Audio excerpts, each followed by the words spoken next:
सिर्फ आधार कार्ड से ऑनलाइन शुरू आपके अकाउंट में सरकार जारी करेगी 35,000 रुपए सीधे के सीधे। जी हाँ, और आप भी आवेदन कर सकते हो फटाफट बस वीडियोस को देख के। सबसे पहले आपको ब्राउजर को ओपन कर लेना है और यहाँ पर आपको लिखना पड़ेगा ई साथी, इतना लिख के सर्च कर लेना है। उसके बाद देखिए यहाँ पे जो ऑप्शन आ रहा है ई साथी यूपी गवर्नमेंट का ऑप्शन, इसी पर आपको क्लिक करना पड़ेगा। अब आपके सामने दोस्तों ऑफिशियल वेबसाइट देखिए खुल के आ जाएगी। अब यहाँ पे देखिए सबसे पहले लॉगिन आईडी पासवर्ड की आपकी जरूरत पड़ेगी, लेकिन आप सोच रहे हो कि मेरे पास तो लॉगिन आईडी पासवर्ड नहीं है ही नहीं, तब मैं क्या करूँ। तो घबराओ मत बिल्कुल। यहाँ पे देखिए एक ऑप्शन आ रहा है नवीन उपभोक्ता पंजीकरण का ऑप्शन, यहाँ पे क्लिक करना पड़ेगा। यहाँ पे क्लिक करने के बाद देखिए पूरा फॉर्म खुल जाएगा, बस इसी फॉर्म को भरना पड़ेगा। अब नीचे यहाँ पे सुरक्षित करें पर क्लिक करना पड़ेगा। तुरंत आपका अकाउंट आईडी पासवर्ड बन जाएगा। मैं पहले वीडियोस भी बना चुका हूँ, चाहो तो देख सकते हो। अकाउंट पासवर्ड बनने में कोई टाइम नहीं लगता है, यानी यूजर आईडी पासवर्ड तुरंत बन जाएगा 1 मिनट में। अब यहाँ पर यूजर आईडी और पासवर्ड को डाल लेना है और उसके बाद यहाँ पे जो कैप्चा आ रहा है सेम कैप्चा यहाँ पे डाल लेना है। और उसके बाद यहाँ पे देखिए एक ऑप्शन आ रहा है सबमिट का, इस सबमिट के ऑप्शन पर आपको क्लिक करना पड़ेगा। और उसके बाद आपके नंबर पर एक ओटीपी सेंड की जाएगी, ओटीपी यहाँ पर आपको डाल लेना है। ओटीपी देने के बाद जो ऑप्शन यहाँ पे सबमिट का आ रहा है, इस सबमिट के ऑप्शन पर आपको क्लिक करना पड़ेगा। आपके सामने इस तरीके से पोर्टल ओपन हो जाएगा। अब नीचे के लिए जब स्क्रॉल करोगे तो यहाँ पर आपको ई साथी सर्विस में यहाँ पर चले आना है, गौर से समझे ना, तभी समझ में आएगा। अब यहाँ पर कई सारे ऑप्शन आ रहे हैं। अब नीचे के जब स्क्रॉल करोगे, थोड़ा नीचे जब आओगे और नीचे स्क्रॉल करोगे तो यहाँ पर आपको आवेदन पत्र राज्य पंचायत राज विभाग वाले ऑप्शन में यहाँ पर आना है। अब यहाँ पे खतौनी वगैरह आप निकाल सकते हो, लेकिन एक इसकी मिल जाएगी दंपति पुरस्कार योजना, इसी पर क्लिक करना पड़ेगा। अब जैसे यहाँ पे क्लिक करोगे तो पूरा फॉर्म खुल जाएगा। अब इसी फॉर्म को आपको स्टेप बाय स्टेप भरना पड़ेगा और काम डन हो जाएगा। सबसे पहले दोस्तों गांव से रह रहे हो तो ग्रामीण पे क्लिक करिए, शहरी और से रह रहे हो तो यहाँ पे नगरीय पर क्लिक करिए। जैसे मैं तो ग्रामीण से रह रहा हूँ तो मैं ग्रामीण पे ही क्लिक करूंगा।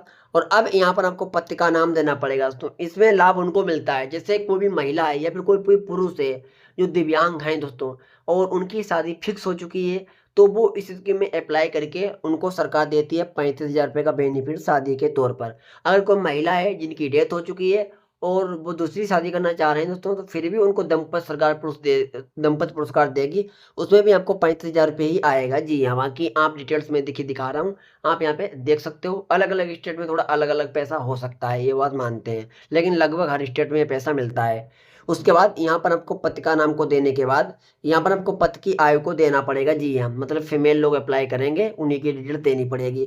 सबसे पहले पत्नी का पूरा नाम देना पड़ेगा यहाँ पर। अब आपको जो भी पूरा नाम है यहाँ पे क्लिक करना है और पूरा नाम यहाँ पे आपको डाल लेना है। जैसे मैं यहाँ पे एग्जाम्पल एक नाम डाल चुका हूँ। और उसके बाद यहाँ पे द्वितीय नाम है तो द्वितीय नाम दे सकते हो, तृतीय नाम है तो तृतीय नाम दे सकते हो, तो छोड़ दीजिए। उसके बाद नीचे आ जाना पड़ेगा, पत्नी की आयु क्या है वो यहाँ पे देना पड़ेगा, मकान नंबर यहाँ पे देना पड़ेगा और मोहल्ला का जो भी नाम है वो देना पड़ेगा। अगर गांव से रह रहे हो तो यहाँ पर मोहल्ले में अपना ग्राम का ही नाम डाल ले। उसके बाद नीचे के लिए स्क्रॉल करें। अब जो भी आपका जनपद है जनपद का नाम सिलेक्ट कर लें, जो भी तहसील है तहसील का नाम यहाँ से आपको सिलेक्ट कर लेना है। और उसके बाद जो भी आपका ब्लॉक है यहाँ से ब्लॉक का नाम को सिलेक्ट कर लेना है। फिर जो भी यहाँ पर ग्राम पंचायत है ग्राम पंचायत को सिलेक्ट कर लेना है। और यहाँ पर आपको अपना जो भी मोबाइल नंबर है, सॉरी मोबाइल नंबर नहीं, यहाँ पे ग्राम को सिलेक्ट करना पड़ेगा। और अब यहाँ पर आपको अपना मोबाइल नंबर यहाँ पे डाल लेना है। मोबाइल नंबर देने के बाद अब नीचे के लिए स्क्रॉल करोगे तो यहाँ पर आपका प्रेजेंट परमानेंट अगर एड्रेस एक है तो जो इस पर टिक लगाने का ऑप्शन आ रहा है यहाँ पे टिक लगा देना। जैसे आप यहाँ पे टिक लगाओगे तो जो यहाँ पर एड्रेस है वो सब आ जाएगा। जैसे मैंने क्लिक किया है यहाँ पे और पूरा एड्रेस देखिए यहाँ पर आ चुका है, देख सकते हो यहाँ पे पूरा एड्रेस भर चुका है। उसके बाद यहाँ पे नीचे जब स्क्रॉल करोगे तो यहाँ भी UIDI नंबर देना पड़ेगा, यानी आधार का नंबर देना पड़ेगा। और उसके बाद जब नीचे के लिए स्क्रॉल करोगे तो पूर्व पति का नाम देना पड़ेगा, यानी कोई महिला थी और जिनकी पहले शादी हो चुकी है, उनकी पति की डेथ हो चुकी है, अब वो दूसरी शादी कर रहे हैं, तो यहाँ पर जो पहले के पति हैं उनकी डिटेल्स यहाँ पे देनी पड़ेगी। पूर्व पति का नाम यहाँ पे देना पड़ेगा, पति के पिता का नाम यहाँ पे देना पड़ेगा।